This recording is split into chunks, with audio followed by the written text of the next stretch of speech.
Your personal brand is who you are. It's your authenticity that you show up in the world. And if people like your authenticity, they're going to be drawn to you. If they're drawn to you, they have attention on you. If they have attention on you, they're willing to buy the thing that you're selling because they probably want to be like you. Welcome to the Thought Leader Revolution with Nikki Ballou. Join the revolution. There's never been a better time in history to speak your truth, find your freedom, and make your fortune. Each week, we interview the world's top thought leaders and learn the secrets of how they built a 6 to 7 figure practice. This episode has been brought to you by eCircleacademy.com, the proven system to add 6 to 7 figures a year to your thought leader practice. Welcome to another exciting episode of the podcast, The Thought Leader Revolution. I'm your host, Nikki Ballou. And boy, do we have an exciting guest lined up for you today. Today's guest is a social media sensation. She is a top thought leader when it comes to helping men and women optimize their relationships and make them actually work. Her advice is pithy, it's effective, and she's built quite a following for herself.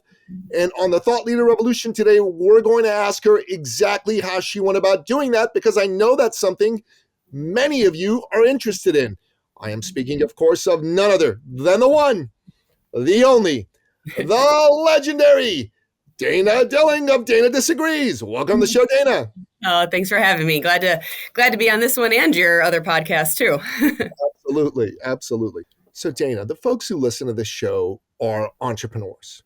Yes. To me, these are the men and women who drive the human race forward because they have the guts to go out there and make their dreams and visions come alive. Yeah. They're society's heroes. Mm-hmm. They come here to learn. They want to learn about how to be better at building their personal brand, at creating more content that's actually intellectual property worthy of the name. Mm-hmm. And they want to learn how to monetize all that. They don't come here because of me. I'm here every week. They're here because of you. They want to learn from you. They want to hear what you have to say. But before they can open themselves to you, they got to get to know you. So tell us your backstory. How'd you get to be the great Dana Dilling? Yeah, that's actually good because I do have a business background, and I'll kind of lay that out a bit and why it doesn't even matter, honestly. So I have the social media account, Dana Disagrees. It's Dana Disagrees on all platforms. But if you watched my advice there, if you watch me in those reels and stuff, you might be shocked to know that my degree, what I went to college for, was accounting and business management. So I was a CPA for 10 years and I worked on taxes, business and individual. I worked at a really large firm and I worked at a couple of smaller firms before I got out of that and actually made a career change. And I'm very passionate about like natural health, holistic health. And I became a clinical nutritionist. I started helping people improve their bodies, overcome their health challenges using diet, herb supplements, homeopathy. And now I create the social media content that has to do with dating and relationships. And all of that is connected. I promise. It just sounds like it's not when you tell people these 3 different kind of paths that you're on. But what I want to start with saying is, okay, so I was in accounting. You guys, I was a CPA for 10 years. I worked on taxes. I talked to business owners and I did the books of some smaller businesses, not really the big businesses. They have internal people to take care of that. But what I can tell you, and I did so much schooling for this and went through testing to become a CPA, right? But what I can tell you is, who cares? Like none of this stuff, none of that can teach you to be an entrepreneur. None of that can really truly teach you about business or how money actually works. No amount of schooling can do that. You have to go out and do it. Perfect example was actually just taxes. You can learn about that in school all you want. You can do all the word problems you want, but not until you pick up the software and someone's work papers and start plugging it in and trying to actually problem solve. Because that's, spoiler alert, that's all that CPAs are and what tax people are. They're just problem solvers. That's all that they're doing. And they have to do it, with math, but it's very simple math. But once you realize that, well, no, it's the real life experience that's really going to teach you things and not school, you kind of break through a lot of layers and a lot of conditioning that we need to be able to get over. And then on top of that, what I will say is, okay, so I was a CPA for 10 years. that didn't teach me shit about business. I mean, very little. Like there were some skills I took away from it, right? But it really didn't teach me shit about starting anything. Fortunately, some of the skills I did pick up in accounting, like doing QuickBooks or understanding sales tax and, a couple of other things, that was useful, but it doesn't teach you to run a business. So when I started being a natural health practitioner, you would think that I would have a business background, but I really didn't. I could read financial statements, and that's very useful. That is a useful skill. Don't get me wrong, because most people who don't have an accounting background, they struggle with that kind of thing. So I did take that piece away, and I'm grateful for that. But that doesn't teach you how to work with clients or customer service or manage inventory or put systems. That doesn't teach you any of that kind of stuff. You don't go to school for that kind of thing. They don't want you to know how to do that kind of thing, by the way, because then you become untouchable, because then you don't need to rely on them for anything. But yeah, my evolution has been kind of interesting. So I have the business background, the CPA background. I will say it didn't teach me how to run a business, though. I started doing the natural health practice. I fortunately had just enough accounting and a mentor who understood business pretty well to be able to help me along with those pieces. And then it was actually because of that career change and what I started doing and practicing with natural health, the things that I learned in there is actually what ended up getting Dana Disagrees started. Because what happened was I was at a seminar, and the night before the seminar, they had this like special dinner where all the speakers came and the audience could ask them questions. And I stood up and asked a question to the panel of speakers. And one of the speakers that day, his name is Dr. Patrick Flynn, and he is the founder of The Wellness Way. And The Wellness Way is now who I partner with Dana Disagrees on. And so it was because I asked a question to the panel that interested him. We got talking. We kind of kept in touch over time. That's how all of this truly began. So when he actually wanted to start a podcast called the I Disagree podcast, he asked me to come be a co-host on it because of also what I understood about men, women, relationships. And then obviously I was aligned with him and his company when it came to health. And so that kind of got me in the door of starting the Dana Disagrees content. And that has been, it's been almost 2 years since I put my first piece of content out, and that has just exploded. And when it comes to content, I mean, you guys, if anybody out there is afraid of putting out content or doesn't know what to do, scroll way back. Just scroll way, way back on my stuff and look at the very first pieces I put out. They suck. They're terrible. You think that they're great, but then you actually get some experience doing it and you keep doing it and you put the reps in and then you get better at it and you realize that you actually really sucked back then. But you can't be afraid to suck at it. You know what I mean? That's one thing I just want to convey to people that I didn't even know that I was doing at the time. Is I was just like, well, I have this thing that I want to say. I'm going to put it together in a 45-second reel and I'm going to say it. And it's okay if you're not doing it perfectly. You need to get the stuff out there. Nobody's watching you right away anyway in the first couple of pieces of content that you put out there. So you might as well just get the sucky ones over with and keep going with it. But that's kind of paints the picture a little bit of the evolution of how I got here. Very, very non-traditional, right? People go to school and they get a degree and that's what they do for the rest of their life. And they bounce around jobs every couple of years. Well, I've actually been changing careers throughout all of this, and not necessarily simple jumps of careers either. They're related, but they're not. So that's my background a little bit. That's a phenomenal story. Yeah, it's very interesting. It's very interesting. It's very eclectic.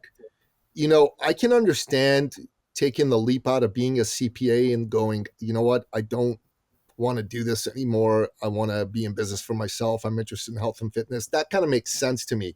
But how did you go from the natural health practice to being this, sassy, in your face, dating and relationship guru? Like, how did that evolution take place? That happened. It's just a little more details of the story I actually told with getting involved with the podcast with Dr. Patrick Flynn and The Wellness Way. So what really happened is, okay, so I care about the health and the wellness and the fitness, right? That's pretty established. Anybody who follows me has definitely picked up on that too. And so when I wanted to make a career out of that, actually, my mentor, some of the discussions and the trainings that I did with her, it ended up being talking about just some stuff in relationships, because we were talking about my relationship, we were talking about hers. I'm very good friends with her now. And so some of those things just came up and we talked through some of them. Some of the best books that I have read about dating and relationships actually came from my mentor on the natural health side. So there were a number of things that I picked up simply because I changed careers. It's not that I didn't necessarily know anything before, but if you take Dana today and you take Dana 10 years ago, Dana 10 years ago didn't know all the things that I'm talking about today. I've always kind of had this somewhat inherent understanding of men and how they operate. And I think some of that has to do with my mom and seeing how she talked to and treated my dad and how they handled their relationship, because my mom was she's a very submissive woman, right? Not like a doormat in a bad way. It's not like my dad ever would have taken advantage of that in any way, shape, or form. But they worked so well together, and she would have regular discussions with me. I can't remember what they ever argued about or disagreed about, but I vividly remember several times my mom saying to me, well, I don't necessarily want to do this, or, we didn't agree on this, but I submit to my husband and I trust him to lead our family and this and this and this. And I heard that a lot growing up. So that was just very natural to me. I thought, doesn't everybody behave like that? Doesn't everybody think like that? I know it was actually kind of shocking when I was like, oh, this isn't what happens all over the place. I just thought it was. Sometimes you take for granted the way that you were raised or the parents that raised you. I obviously try not to, but I think I just had some of that inherent understanding of men or relationships because of what I saw at home. And probably in some way, some of the guys that I grew up with in my graduating class, everybody was kind of friends. I kind of understood them. I knew how to be one of them, but also still like be a woman, right? Because guys don't want to date guys, but they like when you can understand them and have moments of just being one of the guys and being fun with them. So some of that has always been there, but it really got refined, I think, when I made that career change, because it was just in the discussions that I was having with my mentor and with other people about relationships, my own, her own, like I said, and just other ones that we had of colleagues going around. So it kind of just fell into my lap. I didn't decide one day, I'm going to study this and I'm going to talk about this. I just kind of naturally gained a lot of that knowledge. And then when Dr. Flynn saw that I could understand these kinds of things and speak about them, that's what brought me into his podcast. And then that's why we started Dana Disagrees. We wanted to have a social media platform for me on top of the podcast that we were doing at the time, because we knew that, well, people are going to watch this podcast, they're going to see who's on it, and then they're going to go look them up on social media. And he knew I had a voice, and I've always been sassy, by the way. That the sassiness has always been there in some way, shape, or form. It's definitely gotten stronger as I've gotten older, but it's always been there somehow. I've always had the wit. I've always had the humor. That's my dad in me. But the sassiness has definitely gotten stronger as I've gotten older. I'm 36 now, so I don't know what 20 years from now me is even gonna look like. It's gonna get real intense, I think. But that's how I got into it. It's very non-traditional. People will ask me, how did you start doing this? Or how did you where did you learn how to do the clinical nutrition piece and the health piece? And I'm like, look, you don't go to school for this kind of stuff. I went to school to be a CPA. I had to learn this kind of other stuff along the way, because the really good stuff, they don't teach you that in school. You have to go find mentors, and you have to go to seminars, and you have to put a lot of skin in the game, AKA money, and travel into figuring out and learning the things that you truly want to know. You can't rely on school to do those kinds of things. The pearls that you really learn in life, it's from other people and experiences and random conversations that you never planned on having, which is hard, because like, how do you tell people that when they want to replicate something that you're doing, or when they are trying to figure it out for themselves? And it's like, it just is, get yourself into more rooms, talk to more people. And there's a little bit of luck involved too. I just happened to stand up at that seminar that day and ask something that really provoked Dr. Flynn to take notice of me and to come talk to me. And if I wouldn't have done that, well, I wouldn't be sitting here today. So there's a little bit of luck inside of it too. I believe that everything happens for me, not to me. And I believe that's the case for everybody. and it seems that this happened for you, not to you. God put you in that room. God decided Yep. to give you an opportunity to step up and shine and be connected with somebody. I think that's brilliant and beautiful. I'm just wondering, like, the wellness way, right? This Yeah. company is all about health, well-being, and wellness.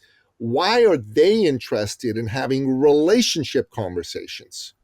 Yeah, that's a really good question. So the Wellness Way is it's a network of health restoration clinics. And what's cool about them is they think and act differently so that they can solve the health challenges that others can't.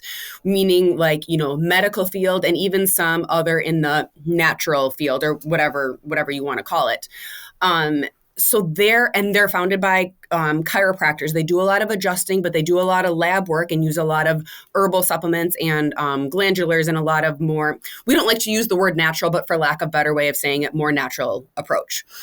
But they wanted to start the podcast, right? He called it the I Disagree podcast because basically Dr. Flynn has just disagreed with mainstream his entire life.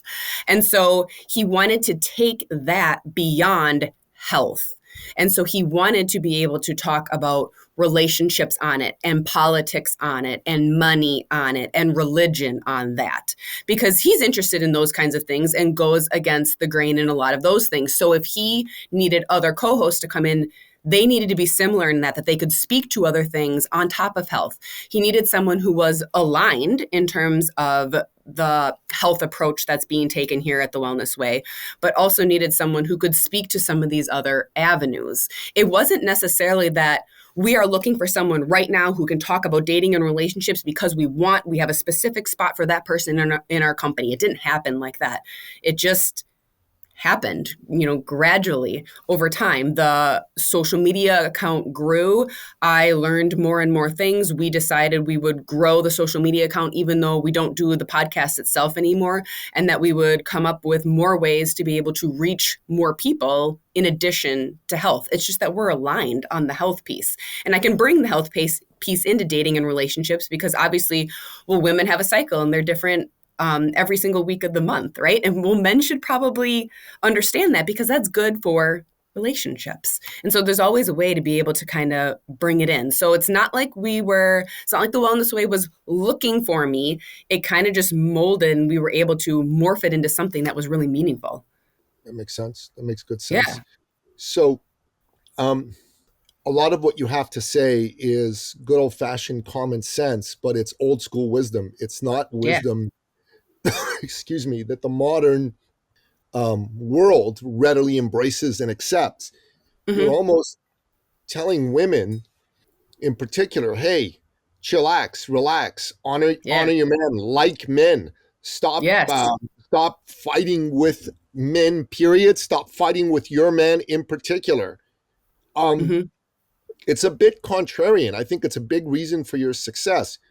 Talk about how being contrarian helped you build a brand. Well, when you're on social media, people have this idea that they want to say the things that everybody's going to like because they don't want to maybe offend one group or the other. That is just not the way to go about it. Just say the things you think and you will attract the people who want to follow you. So when I say things, I'm not worried about if I'm going to lose a follower over it.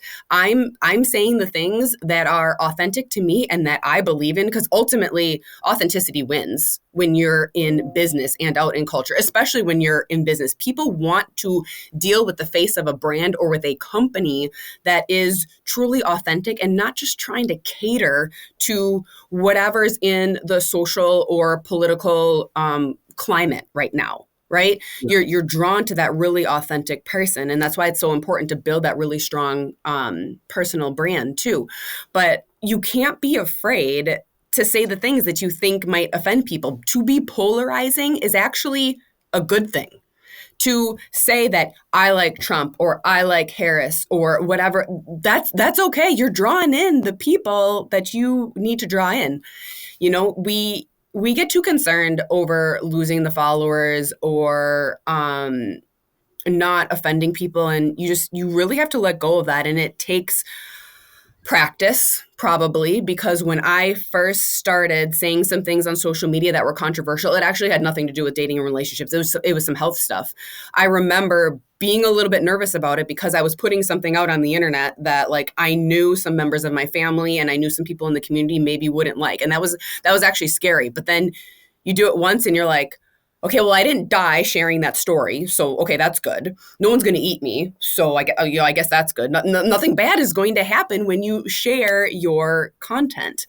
The worst thing that's going to happen is some random person on the internet that you don't like or respect is going to say that they're unfollowing you in the comments. That's the worst thing that happens. And you just reply back saying, okay, bye. And then you build enough of a following that your other followers come and attack them anyway. So you just, my main point there being you cannot worry about being polarizing. Just be polarizing. People like it and they are drawn to it. Yeah, be polarizing. That's a good statement. Be polarizing. If you want to grow a brand, be polarizing. It's powerful. Yeah.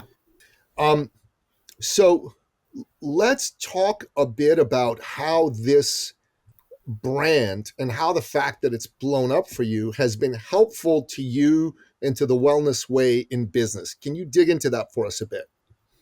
Yeah, well, okay, here are just some like lessons that I've learned because what I'm really doing. Okay, so there are entrepreneurs out there. And then have you heard of the term intrapreneur before? Do you know what that is? Of course.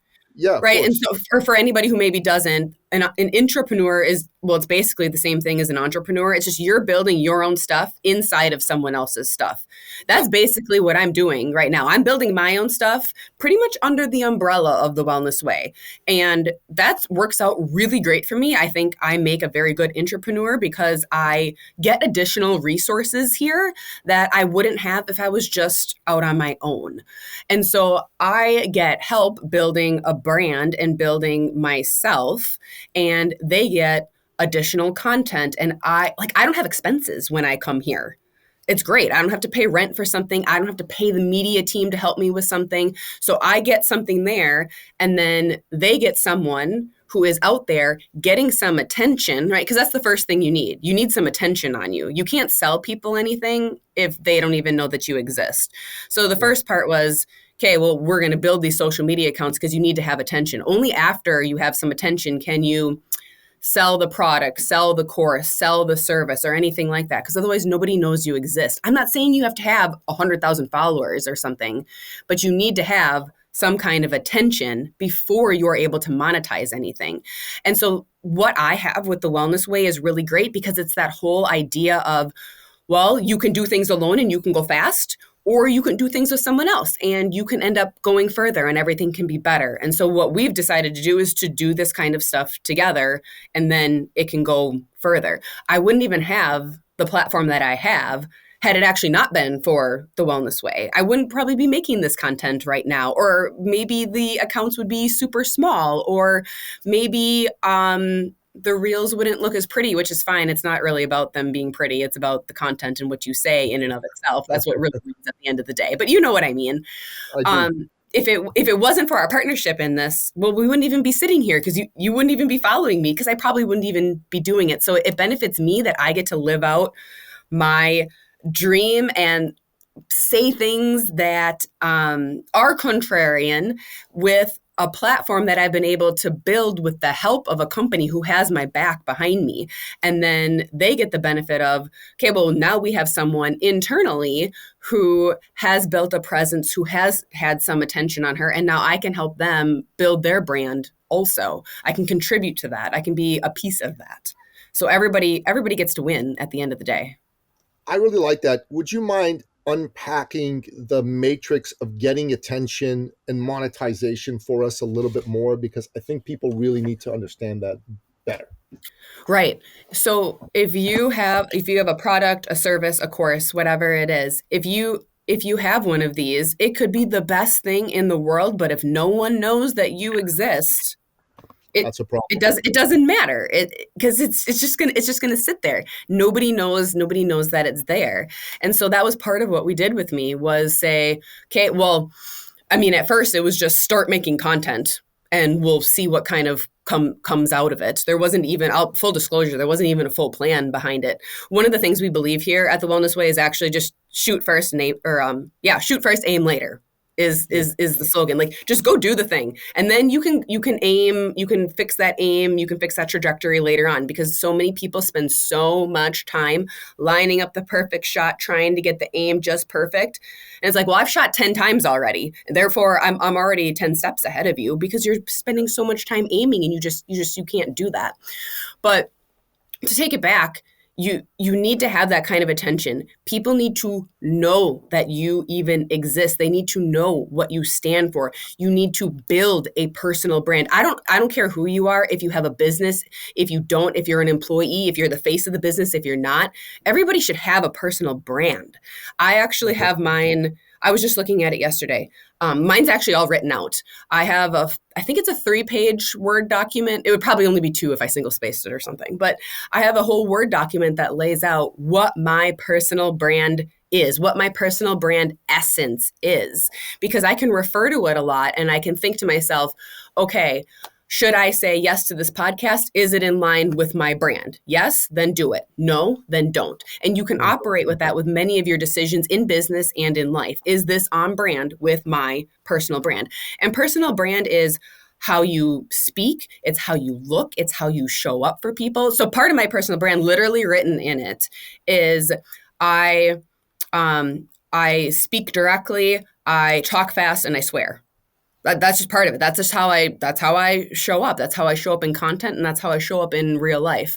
Part of what I wear will be, I can't remember exactly how I worded it, but basically it was, I wear minimal patterns. I tend to wear solids. I wear more feminine type of clothes. It's either that, like I'm, showing up cute, or it's athleisure. I'm showing up in Lululemon. My hair is often curled. I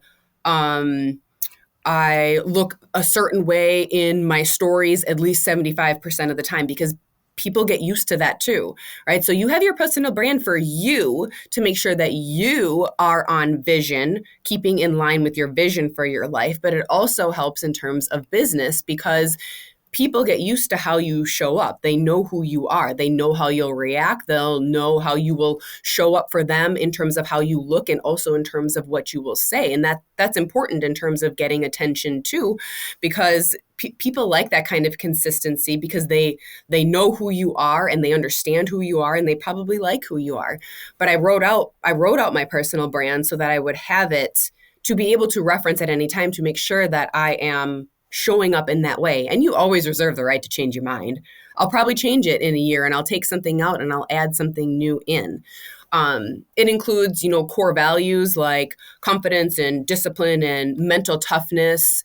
You can have a, what's it called? It's in my opening paragraph. It's not a, it's basically just the core essence. It's like a small little phrase that describes who you are. So mine is that I'm a bold beauty. So I exemplify confidence and discipline and strength while maintaining my softness, right? And that is exactly what I do in my day-to-day life. But you list I use ChatGPT for it actually too. I had some prompts for it, because my chat knows me pretty well. Your chat should actually know you pretty well. It's a very, very useful tool. I say tool, it should not think for you. It should be a tool that you use to help you, but it knows. And so I started prompting it and telling it, these are the things that I want to lay out inside of my personal brand. And then it gave me a snapshot of it, and it was wrong. So I had to, correct it and say, no, this, and no, this, and no word this like this. But it helped me put that whole personal brand core essence snapshot together. But all of that helps with the attention piece, because the attention is what you really need in order to draw your people in. Because why do they even care about you? Why do they even care about you? If they don't have eyes on you, they don't really care about you. But you need that attention in order to be able to monetize anything. And that's easy to talk about in terms of social media, but that goes for any company that's out there, even if you don't have a social media account for it yet, which you should. I mean, that's just free advertising. You should be using social for it. But you need the attention first in order to be able to monetize anything. And then the monetization piece comes in, and you can take a number of different ways with this. But one thing that does really help is, have you ever read Gary Vee's book, Jab, Jab, Jab, Right Hook? I haven't read that one, but I've got a couple of his books here in Yeah, the library. well, the basic, you probably know the principle already. The basic premise of it is like you give, and then you ask. Alex Hormozy says it in terms of give, ask. And so you give away your content, you give away your advice, you give away all these tidbits of things, and you do it many, many, many, many times before you also ask for something. Because if you ask your audience for things too often, you're going to lose them, and then they don't care, and then you're just a salesperson, and nobody really wants to be that. With a You salesperson. you lose that kind of attention. And there are definitely stats out there on this. I was just listening. Alex Hormozy has a podcast on it. It was within the last week. Today is May 27th. I can't remember what it was called, but he was talking about that in terms of, so if you watch an hour of TV, 47 minutes is going to be the TV program, and 13 minutes is going to be commercials. And they know this. The TV shows, or the big networks, they know that research ironclad. That's why they have those segments split out like that, because they know, I'm going to give you the show, I'm going to give you the show, I'm going to give you a show. Now I'm going to ask for something, in terms of the commercials and in terms of advertising. So when you're posting on social media and you're working to make your ask, you can't just be asking all the time. You have to have, say 3 stories about, sharing information or showing your day, and then you can make an ask, right? So I'll have a few stories about, I don't know, funny one-liners or just showing what I'm doing in my day, and then I'll try to put the 4th story. I mean, I'm not very rigid about it, but the 4th story can be, hey, join my school community kind of thing. Some kind of reminder there.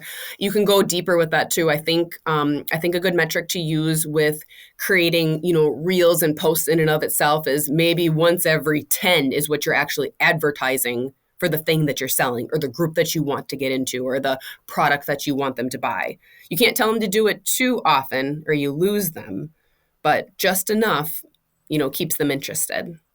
So that's kind of the attention monetization piece. And you can, I don't know, I'm sure you can take a very detailed 87,000 day course on that and still, not master it, because you would get into so many details that you could refine. But that's kind of the gist of it, and some of the game that you need to play with what you're putting out there. Humor works too. I'll say that. Everybody loves humor. Everybody's going on social media for entertainment. So if you can get people to laugh and to click on your things, that's also super helpful in just the attention piece. But then it also turns into business metrics also. Fascinating, and very, very, very valuable. So when you were talking, I took a lot of notes, and I actually create a lot of visual models. Yeah. So look at this here, right? This is getting attention, right? That's the one circle. This is keeping attention and your following. So don't piss them off to want to leave you, because that's important, right? Right. And then here, this is, this is monetize. So you got to get all of these right if you want to have your business work. And then when it comes to, I'd love to see, if you'd be willing to share your personal brand statement, I'd love to see how you went about creating it, because I think it's super, super powerful. You spoke about your own personal brand. You said, so part of it is how I speak. I speak directly, I talk fast, and I swear. I love it. What I wear, athleisure, right? Solid colors, things like that. I looked at it for myself. Yeah, I wear some athleisure, but I'm a jeans and t-shirts guy. But I also like when I go on stage and I speak, I wear these types of dress shirts. I wear suits, right? Yeah. One thing I'm thinking for me, I got to trim my beard more. Like when my beard gets a little excessive, it's not the look that I want. And then you talked about your core values. That's powerful. Confidence, discipline, mental toughness, bold beauty. I loved it. And I thought to myself, I like most of those myself. I wouldn't call myself a bold beauty, but confidence, discipline, mental toughness for sure. Right. And then like friendship and loyalty are big to me. ChatGPT, I'm so glad you said it's a tool. It's not a tool. Don't outsource your thinking to AI. This is what too many dummies are doing. Do not outsource your thinking to AI. That's so stupid. Right? No, it's going to end up making you less valuable, because the real currency is going to become who can actually think. Plus, who's like, okay, don't get me wrong, because I love chat and I love how well it knows me, and Me I too. love that I can ask it questions and it literally knows everything because it's read every book ever, and it knows what celebrities are doing, and it knows what's in the news. It knows all of the things, and I love it for that. But Yep. also, like, who's programming this thing? And like, let's be careful of the answers that it's telling us for certain things, because Yeah, when you're being brainwashed, you don't know that you're being brainwashed. So you got to watch out for that in terms of you do. AI. You But do. you should be using AI not only for your business, but to develop your personal brand and work on personal development. Because if you talk to chat enough, I asked it one time, given everything that you know about me, if you wanted me to fail, what would you do?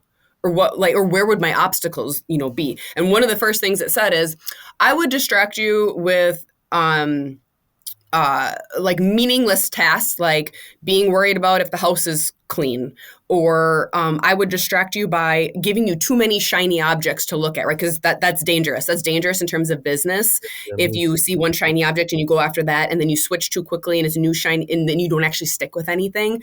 And so it laid out a number of things where I was like, oh, you know what's up. And so we should be using it like that. But yes, I can't stress enough that it is a tool. It does not replace your thinking. And just like I said, I prompted it to get help for my personal brand, but then I told it, like, no, you're wrong, or this, or word it like this, use these words, those kinds of things. Because it was trying to make me too soft, and then it was trying to make me too hard, and then I'm like, no, we gotta do this. Don't just take everything it gives you.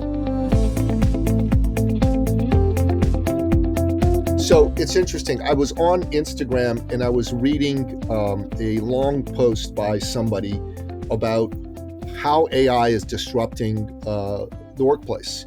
How certain companies, now these are mostly high-tech companies, so they're really using AI and adopting it Yeah. faster than everybody else. But they aren't using AI to get rid of like C players and low performers. They're using AI to get rid of whole categories of positions, right? Yeah. And they were talking about how they were doing that with coders, they were doing that with certain customer service people, etc. And I'm looking at this going, hey, this is soon going to apply to attorneys, to many accountants. Mm-hmm. And I'm like, whoa. And then the last part of the post, they started to talk about, well, how do you AI proof yourself? And they said, easy. You develop a powerful personal brand. You can't be invisible in the marketplace. People need to know your experience, need to know your expertise, and that's what makes you valuable to them. You are Right. not valuable to people if you're invisible. It doesn't matter how good you are at what you do. What matters is how visible you are, how powerfully you're able to demonstrate your experience and expertise. May I show you a couple of things here that Yeah. so this is a workbook we've developed.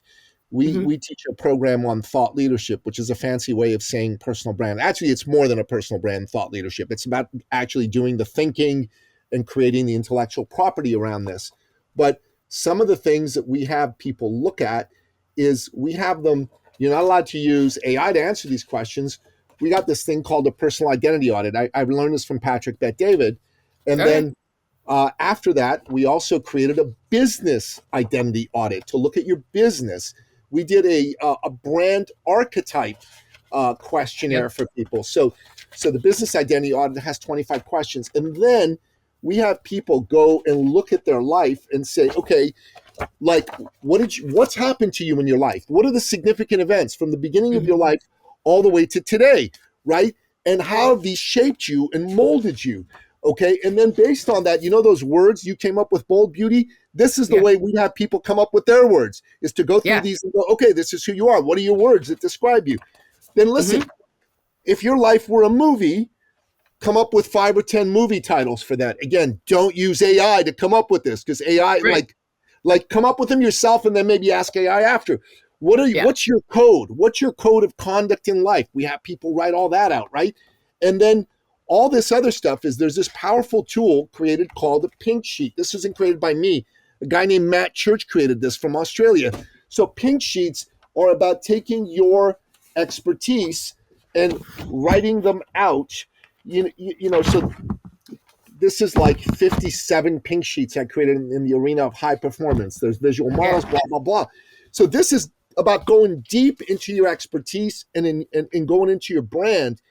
And I think people today, they don't do this kind of thinking. Thinking is the hardest damn work in the world. That's It why is. so few people do it. I And my know. whole shtick, my business is I come to you as an entrepreneur and I go, listen, you need to think about you more. Don't just get AI to think about you. You think about you. You Hmm. create what your real expertise is. And then based on that, we can use AI to help you go through certain things faster, et cetera, et cetera. But Right. you don't build your personal brand in 2025 to 2030, you're toast. Your Right. career's toast, your business is toast, your job is toast. With a personal brand, you can take all this to a whole new level. You can, and people still want people.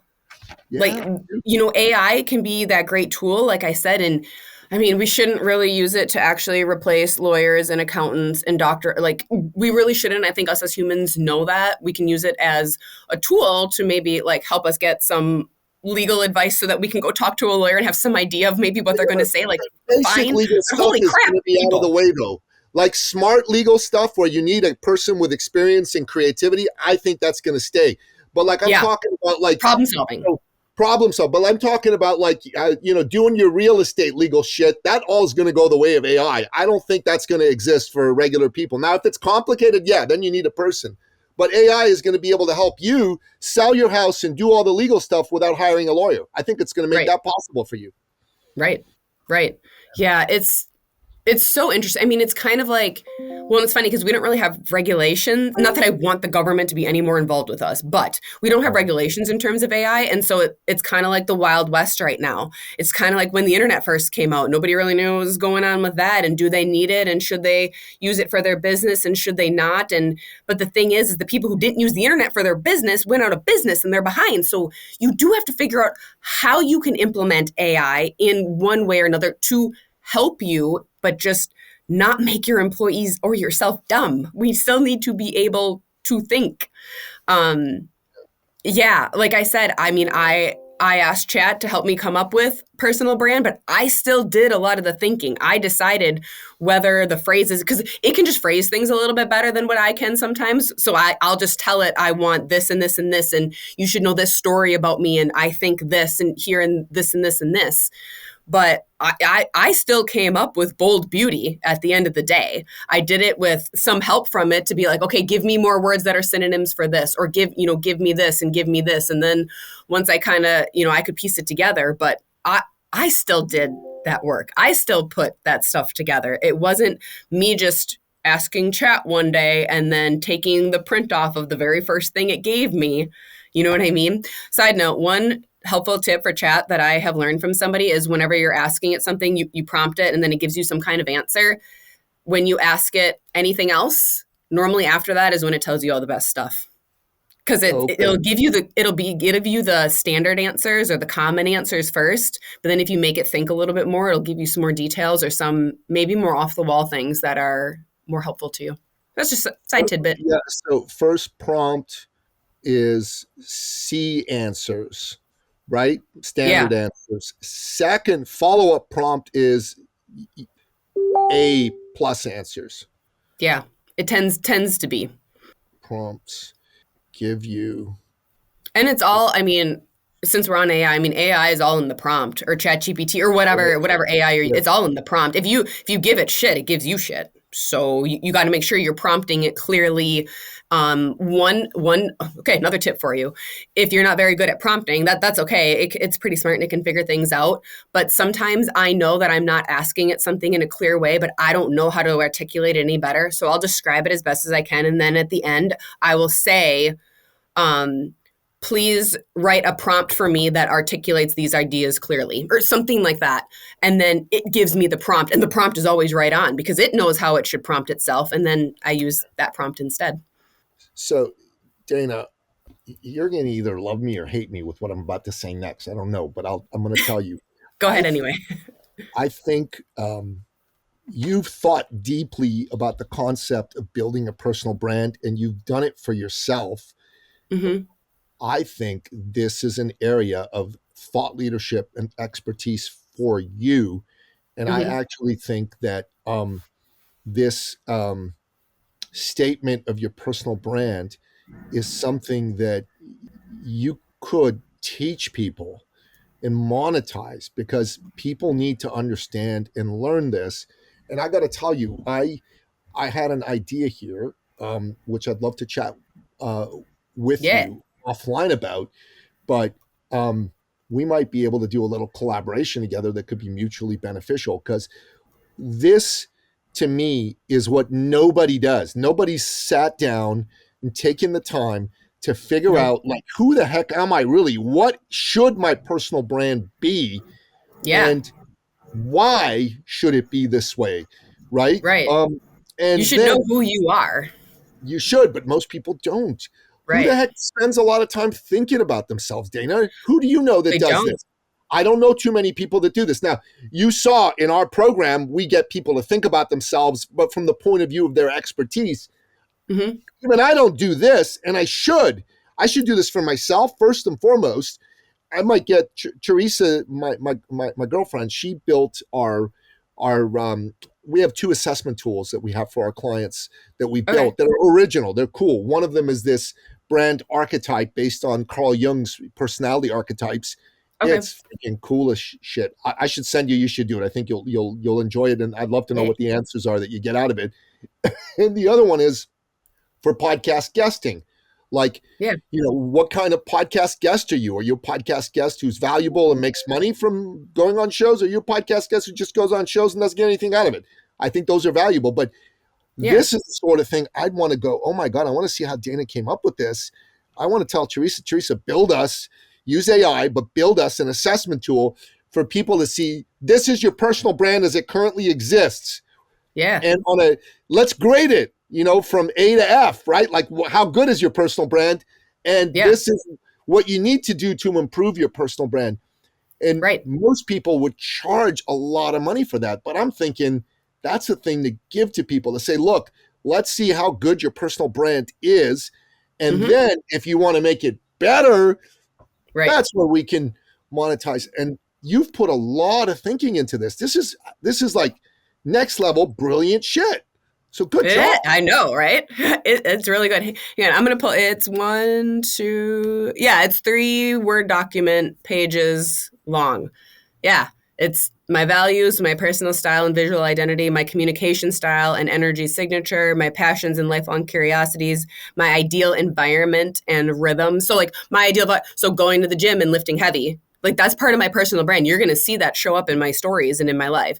Drinking great coffee in a beautiful place. I do that all the time. All my followers, know that about me. Having Yeah. flowers around me is something that has become important to me. And one thing I'll say too, if you are a person who's working on your personal brand or has done at least some work on it, where you are now, like you said, if you want to enhance it, you can start to write it in a way that maybe you're not living that thing right now, but you want to, but you got to write it down and look at it and start training your brain to move toward those things. I think that's freaking brilliant. I got to say, I just think it's freaking brilliant. What you've Yeah. done is next level stuff. Honestly, I love your content on relationships. I read it. I send it to my girlfriend all the time. I'm not sure Yeah. she likes that all the time when she says, "Here, listen to this." But I think what you're saying about personal brand is really, really, really valuable, and Yeah. I think it's massively monetizable. Like this tool that you've created for yourself is a next level tool that you could show people how to create, like how to find out what their current brand is, but how to create it and take it to another level. Yeah. That's what's exciting for me. That's what's interesting. That's what's going to take things to And just to have it level. clearly laid out, because it's not enough to just have, one sentence. Like I didn't stop at the bold beauty thing that I gave you before. I have a whole entire thing detailing everything out. And that I think that is valuable and that is important. And it takes time. You don't sit down and I'm gonna do my personal brand today. I have an hour, I'm just gonna knock it out. Like you don't do that because you got to stop and think and reflect, and you're going to spend hours and days and weeks on it. And then it's a working document. So you're going to change it over time because hopefully you are changing over time because you should be growing and therefore you should be changing. Yeah, it's a working document, and you change it over Yeah. time. Is 100% correct. Um, so take a moment, if you don't mind, Yeah. to speak about how you monetize your personal brand. Like, go a little granular with that for us. Well, I don't think it's really, honestly, rocket science.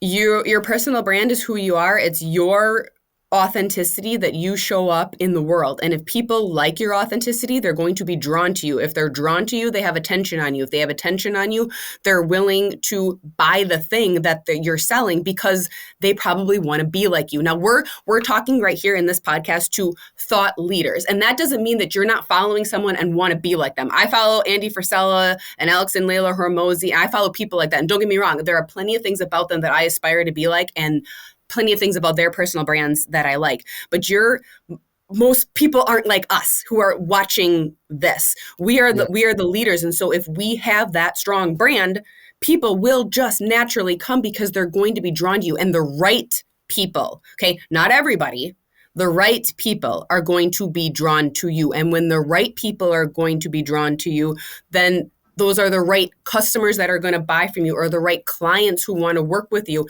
And it makes your life happier because you get to work with the right person. That's why I said the polarizing thing before too, because if you polarize away the people that you wouldn't want to work with anyway, who you don't even really want coming into your store or into your office to talk to, it makes your life so much better. And don't you want to be happy when you go to work? Shouldn't money making just be happy for you? Running business be happy for you? I mean, yes, there are challenges in it, and it's hard, and sometimes you're really getting kicked to the ground, and I get that. But overall, that personal brand helps you attract the right person, so that you're working with the people who are right, and then they refer the people who are right for you too. And that's how you can just naturally build your business and really monetize everything. It's not me wearing Lululemon clothes doesn't necessarily make me money. I mean, they should pay me to wear their clothes, but I digress from that. But me doing that, it doesn't make me money, but that's part of the way that I show up. I'm still put together, even in an athleisure. You see that I'm fit. You see that I care about health and nutrition. And that's something that draws you to me. And if you trust me in that aspect, you're going to trust me with advice in terms of other aspects. And that that goes back to all the attention. And then that's the monetization piece. And your personal brand is like the kind of, I don't know, like almost the umbrella that holds all of that together. But everybody, so if you are running a business and you have employees, I don't have employees. I work with other people here, but I don't have my own direct employees necessarily. I think that every single person, your front desk worker, should have a personal brand snapshot that we just talked about. It's not only for you, the business owner or the face. Everybody needs to have it, because when your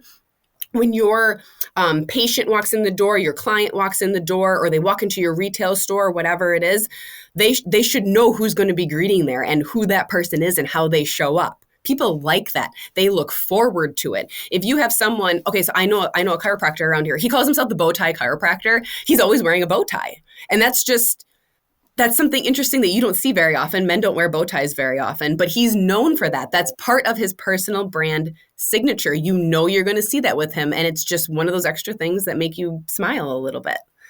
But everybody needs it. Your front desk person needs it, even if you think that that's not a very important role. Well, it is. Everybody knows the front desk kind of runs the show. But even the janitors, the cleaning, but like everybody should have their own personal brand. I wholeheartedly agree. Yeah. Interesting, as you're talking about this, I think about my personal brand. One of the things I'm known for is books. I read a lot, right? Like, this is an actual background. This is not a fake background behind me. This is part of my library. I got like 5,000 books in my house, in my library. Okay. I've read 4,000 plus in my lifetime. I'm a knife collector. I love knives. Oh my God. Like, I've not posted about it in a long time. This is a custom knife that got made for me. Like, oh my gosh. This handle is made with mammoth tooth and something called Damascus, and the blade is from something called Damascus steel, which is steel that's been folded over 17,000 times. So this guy made this for me. This is kind of cool. That is badass. Yeah, right. It's pretty cool. This is just a basic knife. My buddy Ernest Emerson of Emerson Knives, he designed it. Another company made it, but it's kind of cool.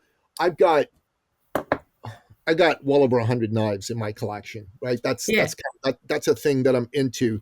I'm into men's work. I run a men's organization called Sovereign Men. That's the podcast you were on when we first met each other in person. That's something people know about me. I'm a Yeah. father, and I got 2 teenage sons, and they're both not pussies. That's something Good. people know about I me, is know. right. Like, I'm known as one of my friends has kids that are younger than mine. He's a very successful man, and this is funny. This funny story. So I'm not going to mention the other fellow's story because it doesn't make him look too good. But my friend and I know another fellow who's extremely successful, very rich, and he's got kids. He's got a son who's like 28, 29 years old. His son lives at home. He's a good kid, but he's a little weak, right? He's mentally Yeah. weak. My older boy is 19. He finished high school, started working for the guy who I hired to get me in shape. Decided he wasn't going to go to university. He was going to go learn on the job. He's working full time. Mm-hmm. Bought himself a new car. He's contributing to his mom financially in the house. He's making money. And my buddy was coming to me and he says, "Oh, what should I do with my kid? I don't know what to do. Oh my God, he's 13. Got to make sure I don't screw it up." I said, "Listen, put him in sports." And then I said to him, "You want your son to turn out like my son and not like this other fella's son." And he looked at Yeah. me, he goes, "That's right. I want my son to turn out like your son because he knows my son. I don't want him to be like that other guy's son." He goes, Exactly. "Everybody knows Baloo makes good sons." And I'm like, Oh, that's so good. yeah, it was. No. That's the sort of thing I want to be known for. But I'm thinking, Yeah. I really want to do what you've done. That's why I'd love to look at what you've created.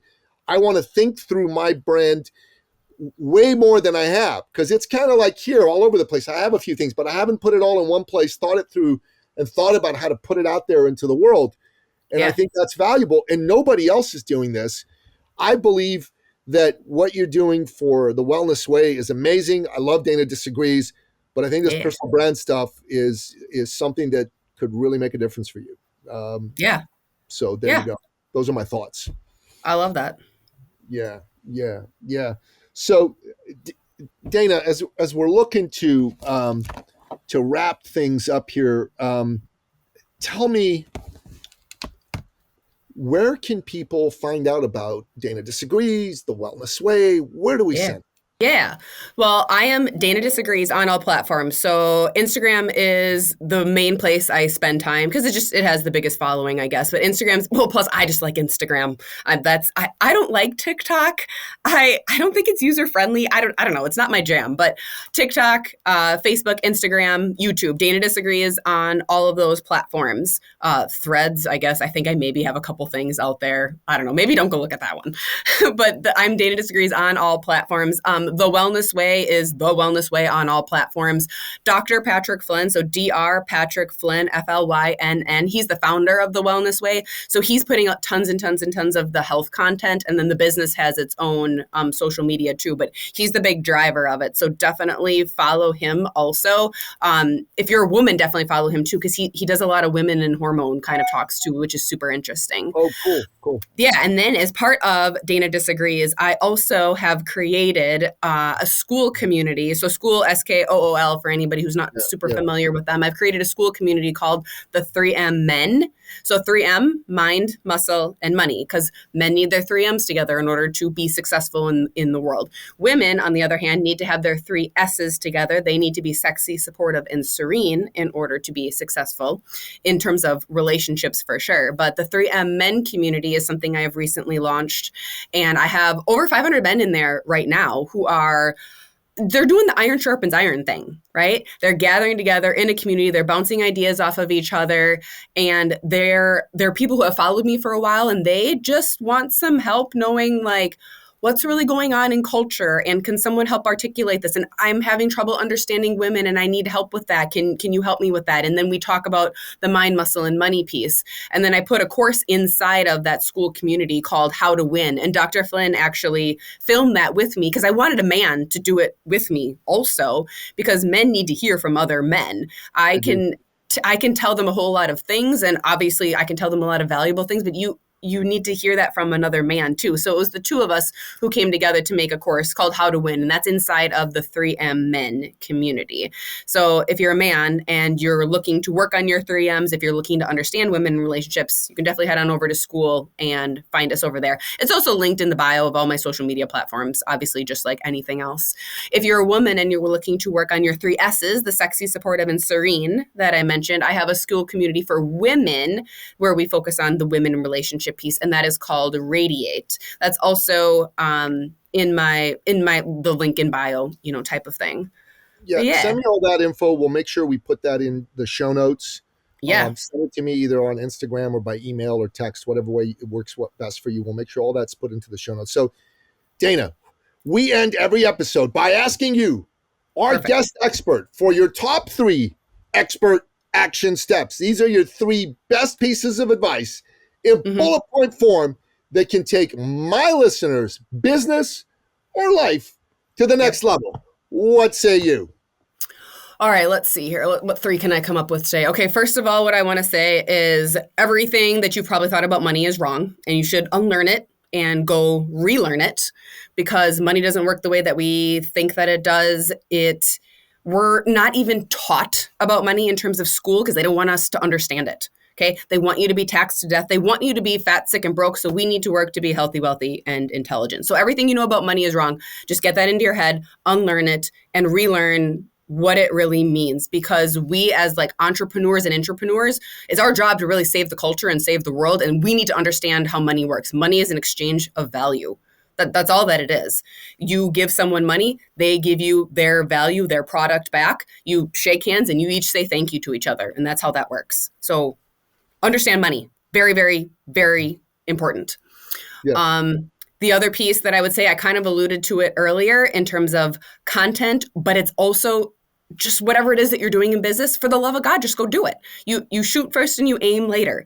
You're not going to be good at it right away. You're going to do things and you're going to be scared, but you got to do the thing scared anyway. And then you're just going to get used to being scared, and it's fine. You'll be comfortable being scared. You have to be comfortable being uncomfortable. That's very hard to do. I'm not going to pretend like I've mastered it. I know that that's what we have to do. And oh my gosh, it just feels awful sometimes, but you have to go do it. And then I also want you all to identify what your superpowers are. If you don't know what they are, ask people and they can probably tell you, but identify what your superpowers are. My superpowers are confidence, discipline, and consistency. I am consistently showing up. I am consistently doing these things. I have non-negotiables in my life that I will absolutely not miss out of. You know that I'm consistent. I am disciplined. When I say I'm doing something, I'm going to do it. It doesn't matter if it sucks or if it's hard. I am going to do the thing. I am very disciplined. And I'm also very confident. Some of that is inherent to me and some of it I have been able to build. I think some of it comes from childhood, from my parents telling me that I can do anything that I want and that I am smart and beautiful and talented and will be successful. And that was reinforced in the church that I went to and also the school and the teachers and the coaches that I had growing up. But confidence, discipline, consistency, those are mine. It doesn't mean that they're right or that they have to be yours, but figure out what your superpowers are and really lean into those superpowers. Whatever your weaknesses or your potentials are in life, like I'm not a very like patient person. Sometimes that works to my advantage and sometimes it doesn't, but I just see it as a potential and something that I can work on. I'm not going to let it be a weakness. I'm not even going to use that word. It's too negative of a word. I'm not going to let that drain me down. I'm probably going to go find somebody else who's more patient about something to do this thing, right? Whatever your potentials are, go have somebody else work on those things because it's probably their superpowers. And we should all live in our superpowers as much as we can. So live in your superpowers. Nothing you know about money is true. Learn it. Learn the other things. It's just an exchange of value. Totally. That's what we all need to know.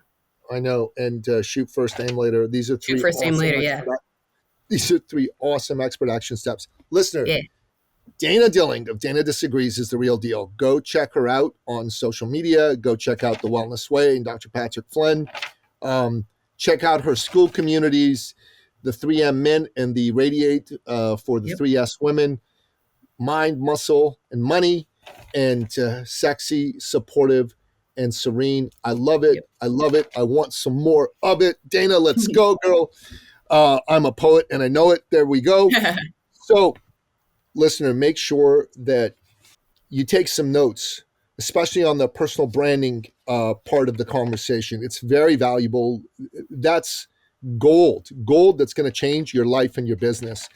And if you enjoyed this episode, do me a favor and give us a like, a rating, a review, simply because that helps us with the algorithm.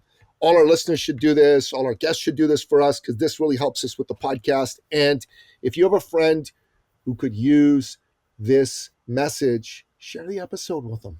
Share the episode with them. I'll help them out. And Dana, first off, thanks so much for coming on the show and sharing all your wisdom with us. Oh, thank you. Thanks so much for enlightening me about some things. One of the amazing secrets about hosting a podcast like this and bringing top thought leaders like yourself on it is I get an hour coaching session for free. So you do. You can look at it like that. That's a great way of looking at it. Truly. All right. And that wraps up another exciting episode of the podcast, The Thought Leader Revolution. To find out more about today's amazing guest, the one and only Dana Dilling of Dana Disagrees, go to the show notes at thethoughtleaderrevolution.com or the show notes in iTunes, Spotify, Google Play, YouTube, Rumble, etc., wherever you happen to listen to this episode. And thanks again, Dana, for coming on the show. God bless you. Thank you. You bet. Until next time, goodbye. This episode has been brought to you by eCircleAcademy.com, the proven system to add 6 to 7 figures a year to your thought leader practice.